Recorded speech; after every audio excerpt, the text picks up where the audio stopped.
tu essayais d'inspirer la jeunesse africaine. Mais pourquoi vouloir inspirer les autres? Alors que toi-même, tu étais très jeune, pourquoi vouloir inspirer les gens qui sont autour de toi? Parce que, tu vois, moi, j'ai grandi et c'est bien plus tard que j'ai compris que on a besoin de rôle modèle. Enfin, moi, ça m'intrigue qu'une très jeune fille, 15 ans, qui comprend déjà qu'elle a besoin des rôles modèles africains. Moi, j'ai découvert tardivement comme que l'homme noir le plus riche de la planète, c'était un Africain. Pendant longtemps, je pensais que c'était un Américain. Je pensais que c'était peut-être Jay-Z ou Ja Rule ou je sais pas quoi. Tu vois?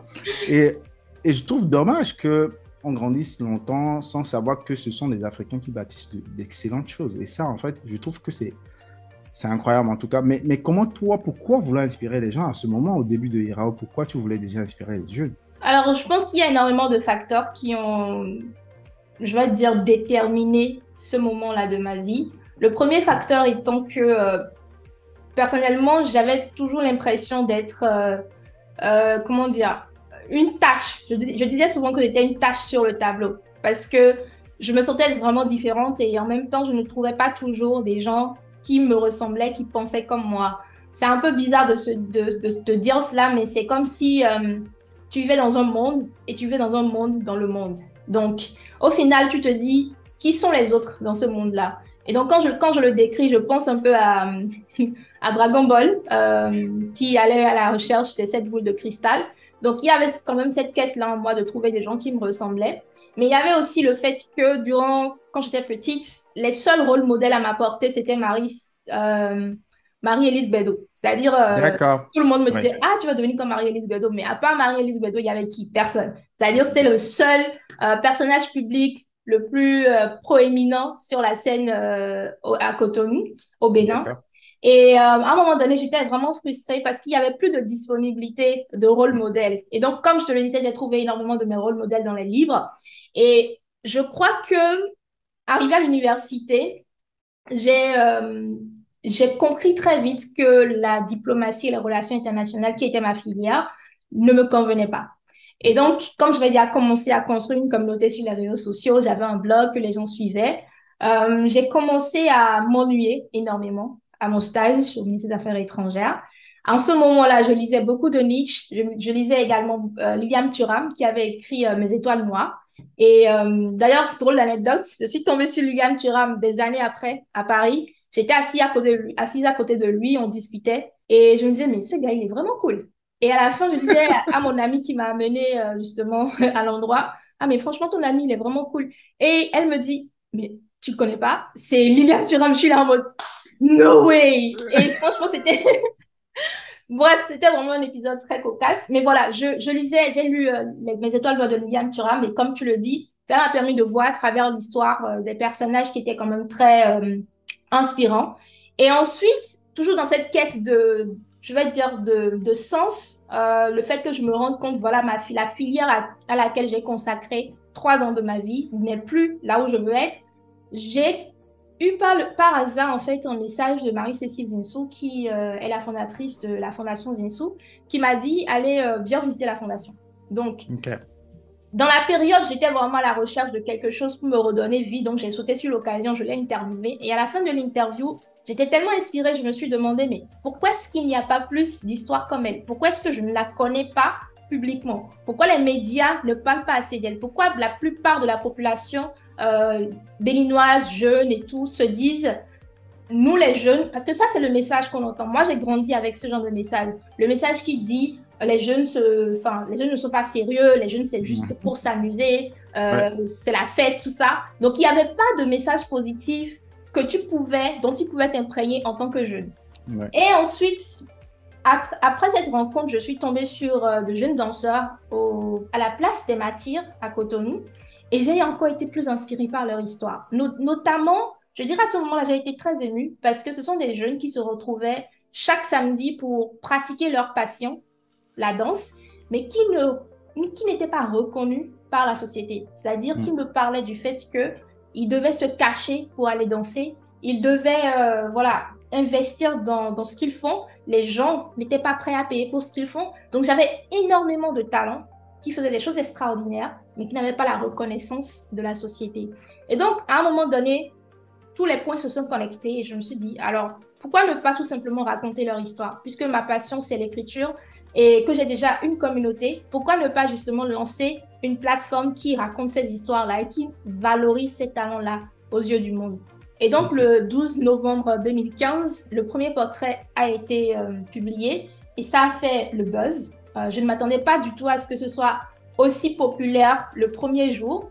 Et c'est à partir de là que les histoires se sont enchaînées et que la communauté d'Irao s'est finalement créée. Donc voilà, c'était une longue histoire. Mais voilà un peu comment est-ce que tous les points se sont connectés pour que Irao naisse. Ok, d'accord, je vois, je vois. Mais ce qui est intéressant, c'est que effectivement, les jeunes sont identifiés à l'inconscience et les jeunes, dans ce que tu as vu, devaient se cacher alors qu'ils étaient juste en train d'exprimer leur talent. Parce que la société en elle-même considère ton talent ou ton côté créatif comme quelque chose de ludique, quelque chose que tu n'as pas, que tu ne peux pas monétiser. Mais comment tu identifies les talents? Comment tu te dis, ça c'est un talent que je veux bien partager aux gens, qui va inspirer les gens? Comment toi tu les identifies? Vu qu'on t'appelle la chasseuse de talents. Alors, il y avait des critères. Il y avait des critères Ok. de sélection. Et l'un des critères principaux, c'était que la personne ait un talent ou une passion. Ok. Et ensuite, que la personne ait eu le courage de se lancer. Parce que c'est justement ça le point de l'histoire. C'est pas que tu as juste une passion et que tu es là et tu dis j'ai une passion, j'ai un talent. C'est tu t'es lancé dedans. La personne a eu un impact significatif sur sa communauté parce qu'elle s'est lancée, que ce soit à travers les chiffres d'affaires, que ce soit à travers le changement de mentalité qui s'en est suivi, ou encore à travers le nombre de personnes impactées tout simplement. Ensuite, un autre critère qui était très important pour moi à l'époque, c'était que la personne devait avoir moins de 30 ans. Moins de 30 ans, pourquoi? Hmm. Parce que je voulais prouver aux gens qu'on pouvait être jeune et faire de grandes choses et que la jeunesse n'était pas de facto euh, un critère qui nous empêchait d'atteindre le succès. Parce que nous sommes Bien dans une sûr. société très gérontophile, une société Ouais. où la plupart des qualités positives sont attribuées à des personnes vieilles. Ouais. Et c'est l'une des raisons pour lesquelles aussi tu verras que de nombreuses success stories que nous avons en Afrique ne sont pas des success stories de personnes âgées, pardon, de personnes jeunes. Pourquoi? Parce que de la manière dont nous pensons et de la manière dont structurellement les choses sont définies, il est très difficile pour un jeune d'atteindre les sphères d'influence, de politique ou les sphères économiques dont il a besoin pour pouvoir se développer. Donc, pour moi, c'était quand même un enjeu de taille de montrer ces personnes-là qui y arrivaient. Et enfin, un dernier critère qui continue de prévaloir jusqu'à aujourd'hui, parce que nous avons sauté le critère de l'âge au fil du temps. Ce dernier critère-là, c'est le critère de l'histoire. Et ça, en fait, c'est subjectif. C'est vraiment subjectif. Pour moi, il y a des personnes qui sont vraiment talentueuses, mais qui n'ont pas d'histoire. Ouais. Donc, Ouais. pour cela, en fait, nous avons créé ce dernier critère-là pour pouvoir trouver des personnes qui vont répondre à tous les critères et avoir une histoire à raconter qui, justement, va inspirer par ricochet les autres à se lancer aussi. Bien évidemment, bien évidemment. Parce que les gens se connectent plus à l'histoire qu'autre, ils s'identifient beaucoup plus grâce à l'histoire. C'est très intéressant. Mais ensuite, maintenant, comment moi je sais que j'ai un talent? Comment quelqu'un peut savoir qu'il a un talent? Alors, il y a plusieurs manières de savoir qu'on a un talent et je suis des personnes qui croient que tout le monde a un talent. Malheureusement, Moi aussi. beaucoup de gens pensent que le fait d'avoir un talent, c'est forcément avoir un talent au sens créatif, communément accepté par les gens. Je Mhm. m'explique. C'est-à-dire aujourd'hui, quand on parle de créativité, les gens estiment que la créativité, c'est juste le fait de savoir danser, de savoir écrire, de savoir dessiner. Mais la créativité, c'est tout simplement savoir proposer de nouvelles manières de faire dans un cadre qui a plusieurs règles. C'est aussi simple que ça. Donc, on peut toutefois, on peut en fait être créatif dans le domaine de la mathématique, dans le domaine de la finance, dans n'importe quel domaine. Exactement. Ensuite, il faut aussi distinguer le talent et le médium. C'est-à-dire que mon talent aujourd'hui peut être le fait de savoir bien organiser l'espace. Donc, je peux être à travers ce talent-là, je peux être décoratrice d'intérieur, je peux également être manager, je peux être constructeur, je peux être tout en fait. Donc, Mhm. les gens confondent souvent le métier et le talent. C'est-à-dire Ouais, qu'un métier, c'est juste la forme à travers laquelle un talent s'exprime. Tandis bien que sûr. le talent à lui-même, c'est la capacité, c'est l'aptitude. De ce fait, de nombreuses personnes ont des talents incroyables, mais justement parce qu'elles recherchent ce talent-là sous la forme d'un métier ou d'une créativité artistique, elles ont l'impression qu'elles n'en ont pas. Donc, je ne te connais pas, il faut que tu apprennes à te connaître, il faut que tu puisses distinguer dans tout ce que tu sais faire, ce qui t'apporte le plus de plaisir ou pas, ça dépend, ou encore ce que tu sais faire le mieux que les autres.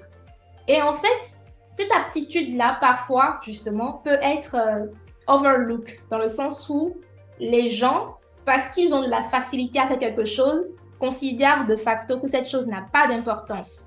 Et justement, parce qu'ils ont de la facilité à le faire, ils vont mal considérer la difficulté de cette aptitude-là par rapport aux autres. Ce n'est pas parce que j'aime écrire et que je sais écrire que cela signifie forcément que c'est facile pour les autres. Ce n'est pas parce que j'ai du goût et que je sais soit décorer un appartement, soit construire une maison, construire voilà, un appartement justement, que je dois forcément me dire, ah mais tout le monde sait faire ça, c'est plutôt facile. Non, c'est facile pour toi, mais c'est pas facile pour les autres. Et donc, la question de la monétisation devient pertinente à partir du moment où tu as cette capacité-là et que tu es en mesure de la proposer pour répondre aux besoins de quelqu'un qui ne l'a pas. D'ailleurs, c'est comme ça que l'économie marche. Les Bien gens ont sûr. besoin de quelque chose qu'ils n'ont pas. Ils vont sur le marché et ils trouvent des gens qui le proposent et qui ont besoin d'argent. Et c'est là, Mm. en fait, que cela se passe. C'est clair, c'est clair.